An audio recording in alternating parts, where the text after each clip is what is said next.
Hi, I'm Kim Baggett with Century 21 Redwood. I'm with my favorite lender today and going to talk about some lending topics or popular questions that I get asked a lot. Jeff's my go-to guy, and he is very knowledgeable and always there to answer any questions, and just wanted to share his wealth of information that he has with you. So thank you. Thanks, Kim. Jeff Thomas with Fairfax Mortgage. Been in the lending industry for way too long. And so our goal, I guess, today is to just review some questions that we all get in this crazy market that we're in. Yes. One of the most frequent questions that I get is it a good time to buy? Interest rates are high, and then that kind of leads to a host of other questions. The answer to is it a good time to buy is the truth of the matter is it depends upon your particular situation. By that I mean, are you currently in a job you like? Are you secure in that job? Because the last thing you want to do is purchase a house and then have to switch across the country to another job. So if you are there, we'll assume that you're secure in your job and you like your job and you like where you're going to live, then yes, I think it's a good time to buy. Housing market, as inflation goes, that's the way that home prices increase. The value of the homes are increasing because of inflation. Up into the 50s and 60s, home values were not stagnant, but it was more of a slow, steady rise, not a meteoric rise of value. We have is inflation is driving home prices up right now. If somebody's military, because we've got a lot of military in the area and they're going to be here for 3 years, the way the homes have been escalating, I find rents are very expensive too, and they seem like rents are just as expensive as a mortgage would be in Northern Virginia, DC, Maryland. Would you not think that it would be better to invest your money in equity in purchasing a home if you know you're going to be here for 3 to 4 years? I do. I think the minimum in this market to buy is you need to be there at least 2 years. I think if you're going to be someplace a year, I think you're going to throw good money after back, because there is a cost to buy and there is a cost to sell. Yeah. And so when you're buying in a short-term period, you need to take that time period into play in your decision-making matrix, whatever that may be. I think if you're going to be someplace 3 years, you will be able to sell your house and probably walk away with some extra cash afterwards.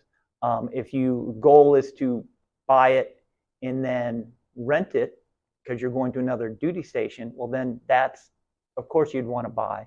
You're going to rent it. That's what a lot of the military families are doing these days. They're buying knowing they're going to either A, come back to the Pentagon or the DCMV area. Then that's what they're doing. I think it's a good time to buy if you have a plan and exit strategy. Okay. So a big question I get is, so it is a good time to buy if you're in the right circumstance. Major question I'm getting right now, but the interest rates are so high. Right. So I don't really think that they're that high. If you look at the statistics and everything I've been reading, it's kind of a healthy market. What is your take?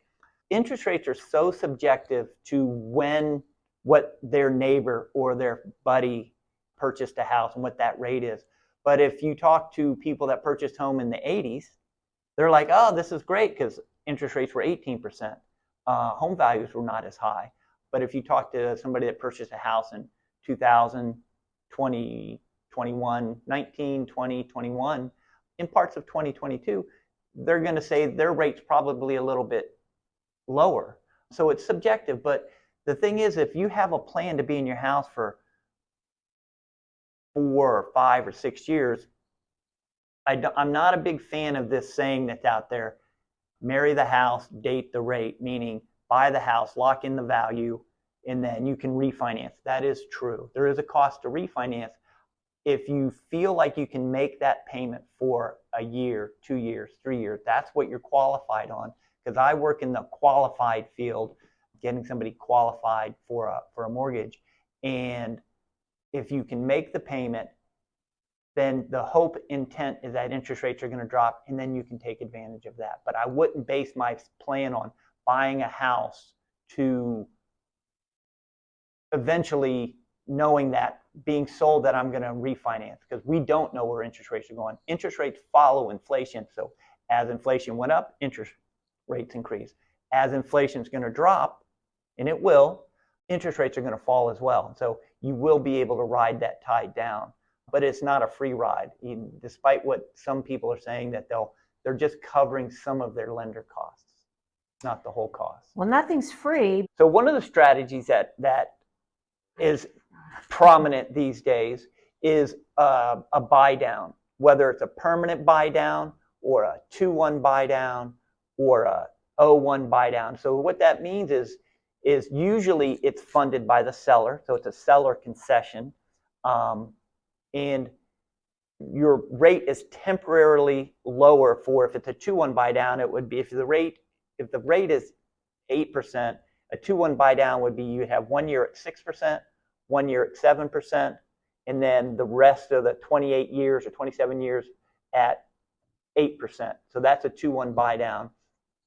And the value in that is you're not paying for that, the seller is, and you're getting a lower payment temporarily.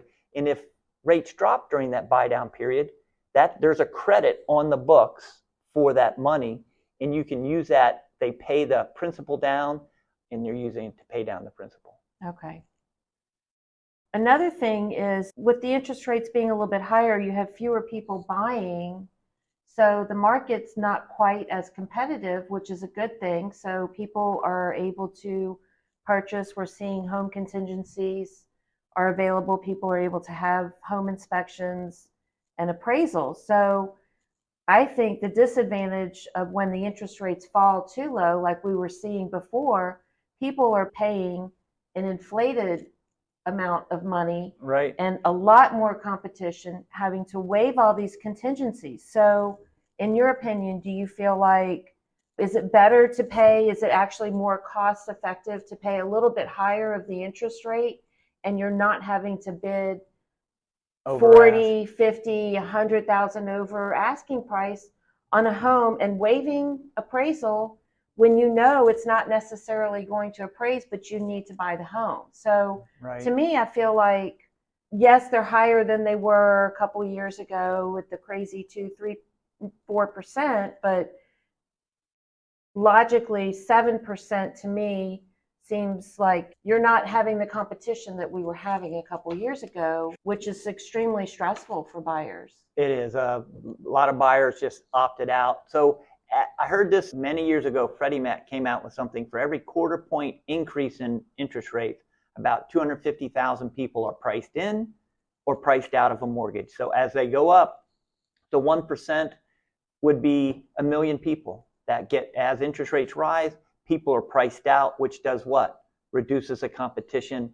And that means there's going to be fewer people making offers on that house. So as interest rates rise, there's going to be less competition, and that will allow you to have the contingencies that allow you to opt out of the contract. So yes, I do believe that as interest rates rise, the competition declines. So I do think if you take everything in together, interest rates are rising, fewer borrowers are out there because they think it's too much, the interest rates are too high, that it's going to create less competition for you. So in the ones that I've seen come across my desk, there are more contingencies. There are appraisals. They're not opting out of the appraisal. There are home inspections.